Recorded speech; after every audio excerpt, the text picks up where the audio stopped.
Symphony came to our school and gave a concert. And I remembered just starting the bass shortly before we saw those concerts, and I just remember, man, look, the bass players then had these nice stools, and we didn't have those, but I noticed that right away, and I thought, man, one day I'm going to sit on one of those stools. And it took me a few years, but I actually did get to sit on one of those stools. So I believe in everything that we can do to make education accessible to our students, certainly through the public schools, certainly through our public medium. We should do all that we can do to make arts accessible to everybody. Yeah, and I think that's something that we've unfortunately seen some of our current administrators stepping away from, but hopefully we'll find people that are wanting to encourage more of this kind of like public access to the arts, whether that's visual arts or whether that's musical arts. Now, one of the things I was curious about is, I've known this about you, but what drew you to the law side of things as well? And I know that you do some agent work as well, but do you consider yourself more of just strictly an entertainment lawyer, or do you do all kinds of law, and how does that play into the music side of business? Because like I said, I know you're both a lawyer and a musician, and I was just wondering how the two balance each other out, because I imagine you do so much with music at Duke. I'm trying to figure out even when you have time for the law side of things. Well, that's it. That you've hit the nail on the head now. I'm not practicing law, and I do right now I'm just doing what I call litigation and trial support for people. Duke, being the professor at Duke is my full-time engagement, and to give the students what they really need, to give the university what it really needs, I'm there full-time. The part-time that I add on to that truly is that, and I use our break times, and now particularly we're coming into the summer, is when I do project works for a couple of different law firms. I was always drawn to that because I've just been a person who's been a fighter for justice. Oddly enough, I find entertainment law not to be my cup of tea because it's a little bit boring. What really interests me is to actually be able to get into the scenario and work for the side that I believe in. So when people can't work it out and they've gotten to the place where the litigation, the motions practice is over and they got to go to trial, that's where I engage. That's the part that I enjoy the most. So when two parties can't work it out, we align ourselves with the people that we believe are right and fight for their rights. So sometimes during breaks, I have arrangements with firms where I'll say, I'm going to be available to do things May, June, July, some in the late part of the year. So I have an arrangement with firms where I'll say, let me work at my own pace. Let me draft deposition questions. I'll do these research, send you memos. But the bulk of what I'm going to have due is due in the summer. So I take on work that aligns with that schedule. So it allows me to do everything that I need to do and do it well. Yeah, that makes a lot of sense. Now, is there a particular case that you can remember that is definitely one that you have remembered with fondness that you don't mind talking about? I know that sometimes those things cannot be talked about. Or are there any cases that you remember that you have fond memories of? And also, I was just wondering, you are known here in this area as a musician. So have there been cases where people have – I know that the people that are behind the scenes, like what you're talking about, aren't always seen, but sometimes y'all are called into court. So I just wondering if there's ever been a case where people are like, wait a minute, that's John Brown, the musician. What is he doing here? And a surprise to find you on the legal side of things. Yeah, it's true. That's happened a bunch of times, especially since I've been more visible at Duke.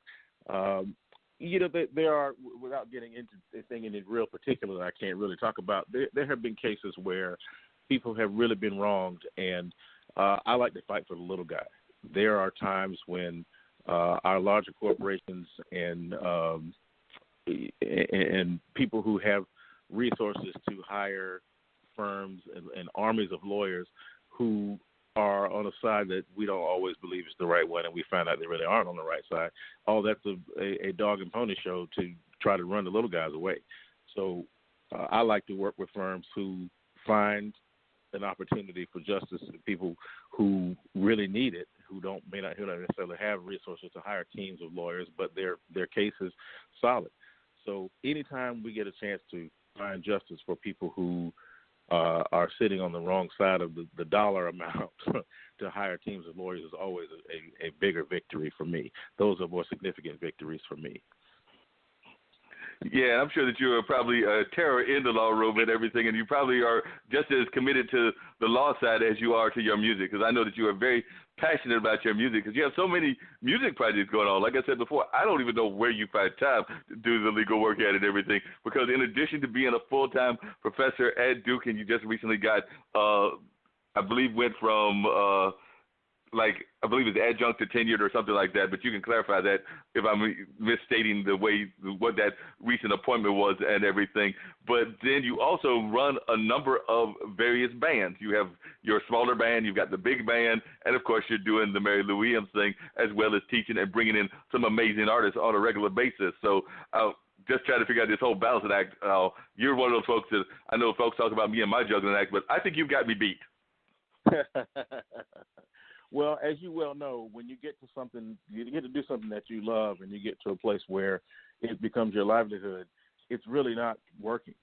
I love what I do, and there are only a few elements that I don't love, but those are necessary things to get to a place where you can actually do that thing you love to do.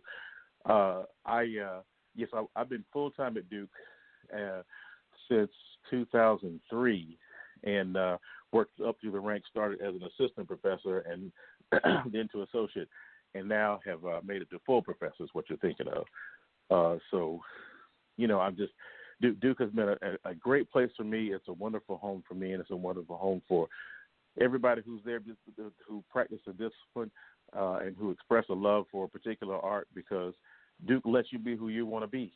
Duke is a place that says we're all about excellence, and if you want to do something excellent, you have an idea, you want to pursue something, we find ways to support you, because we want to create an environment where our students see that and they're inspired by that. So it's a really, really wonderful situation for me to be at home at Duke.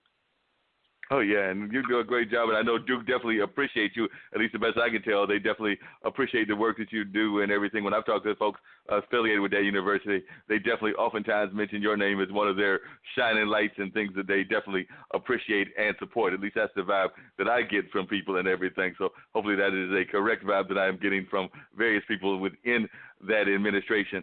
If you would tell our listeners a little bit about the Mary Lou Williams Center and how you got this Jazz Jam started, or whether you were the first one that started it, because I'm not sure whether you were the first one that started it or whether it had been started when Paul was there, Paul Jeffries, or how this all transpired and how long it's been going on, and whether it is actually the longest running one, or whether you would differentiate it between what Brett does, and you both can have the honors. But I don't know if you would consider the longest running jam session / open mic, or who's above whom in terms of history of time and everything. Well, I started that jam session when I got to Duke in 2003 as the director of the jazz program. That was so Paul Jeffrey, and I should say, I give credit to Paul because he really worked tirelessly to build the program to what we all know it to be. Thankfully, I've been given the license to tweak it a little bit and put my own stamp on it. So I changed a few things. I changed several things, but he laid the foundation for us to have what we have. So from 2001 to 2003, I got to work with him, and then I took over the program in 2003, which is when I started the jam session at the Mary Lou Williams Center. So I'm not sure when Brett may have come on the scene, but I feel like we were there first. I'd say also in my research, I have not found another university jam session that has gone on as long, certainly has not gone on as long without interruption. So I'm really proud of the opportunity that we had at Duke to create that, and now it really is a part of the fabric of, I believe, what the university life, undergraduate life in particular, to be. We made the coveted list of 99 things to do before you leave Duke. So when I looked at my list a few years ago and saw that Jazz at the Mary Lou had indeed become one of those things that you must do in the words of the students, then, I feel like that's really how we have arrived. That's the real stamp of endorsement. If they say they're going to come, then you must be doing something. Yeah, definitely. And Durham itself just has a rich jazz tradition. I know that you moved here from Fayetteville and everything, but what do you think makes Durham such a rich jazz town and everything? I know of some of the historical people like Brother Youssef, and you mentioned Ray Codgerton earlier, and of course there are numerous others as well that have been part of that jazz history. I'm thinking about like names like Eve Cornelius and even Nina Freelon when she first got started here in this area, having been a transplant as well, but transplanted from up north. But I was just wondering, in your mind, what makes this such a unique town and such a supporter of jazz? I mean, we're fortunate, I know, to have 3 universities that have strong jazz programs, yours being one of them, Central being another, and I guess I would even add UNC in that bunch as well. And I noticed y'all do the Valentine's concert on a regular basis. You've done it in years past at Hayti. You've done it at the Carolina Theater and a different, those may be the primary 2 venues. I can't remember if it's been done on the campuses as well. But I was just wondering, what do you think makes this such a rich jazz community? It's a great question. I think just from living here, I've lived in, spent most time living in Fayetteville, Greensboro, Chapel Hill, and here. And I just think that it's a community that Durham attracts.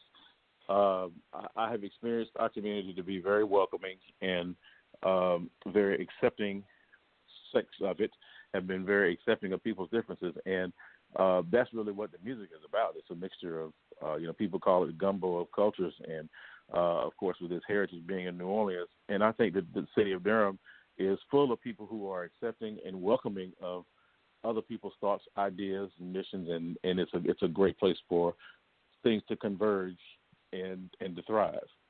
And you're right. Jim Ketch and Ira Wiggins are people who were both colleagues. At one time, I taught at all 3 schools as an adjunct, so I got to work closely with Paul, Jim, and Ira all at the same time. So I got a sense of how each one of them worked, how each program worked, how each university worked, and it was a blessed place for me because I really got to see 3 distinctly different perspectives. But I grew to appreciate that while we are all distinct programs, there are things we have in common, and the mission of the music is one of those foundation points that helped create the Valentine's Festival that you spoke of. When I got the job at Duke, when Paul left, I just saw that as an opportunity for us to do something together that we had never done before. And since I already had those relationships with Jim and Ira because I was working as their subordinate at their schools, when I got my own program, I thought, hey, well, this is going to be one of the first things we do. It's just been sitting here lying in wait. So there's no reason for me not to just get us together, and y'all can buy me lunch, and we can talk about this idea that I got. Definitely. And one of the other things that I really noticed that I think helps the jazz tradition, and I don't know that it happens in every other city, but Durham, we hear that whole thing about the I forget the expression, but it's like the relationship between universities and the larger city. But Duke, and I would even argue Central to some degree, and Durham Tech seem to be very much woven into the fabric of the bigger city. So I don't know that yes, there is gentrification and things of that nature that we're always fighting against, but it definitely seems that all 3 of the 2 universities, definitely Duke and Central and Durham Tech here in Durham, and I would even argue UNC and Chapel Hill, that they find themselves to be vital parts of the larger community and very much involved in the larger community. So I think that probably helps with the way that the jazz is able to be grown and even thrive here. I'm thinking about some of the clubs that have popped up and seem to be doing well, like Sharp 9 and Sweat Cicely's doing over at High Wire with some of her programming. But it does seem like there are more opportunities for folks to actually blend in their music. And, of course, the venues like the Arts Council and Hayti and the Carolina Theater. Well, you're right. I think that the presence of the universities and the presence of the people who Durham's attracted make this the perfect environment for all these things to thrive. So what were some of the things that actually surprised you when you came to Duke? I mean, either the pleasant side or the unpleasant side, because I imagine that coming from Fayetteville, there were things that you were not expecting that you got into when you were at Duke, and there were probably things that you were still battling with on a regular basis. But are there things that actually surprised you about Duke that you were not expecting, and are there things that either on the negative or on the positive? Well, I'll clarify that I moved from Greensboro to Chapel Hill to go to law school at Carolina. So the reason that I moved to the Triangle was to go to law school in Chapel Hill. So one might assume that some thoughts and opinions about Duke down the road would exist by necessity just by being a student at Chapel Hill. I performed in the Duke Chapel in various contexts, and that really had been my only interaction with campus when I was of any age. But one interesting fun fact here is that back in the day, my sister was a cellist at the Duke String School, and on Saturdays I remember having to sit in the lobby and wait for her to go through rehearsal, and I don't even remember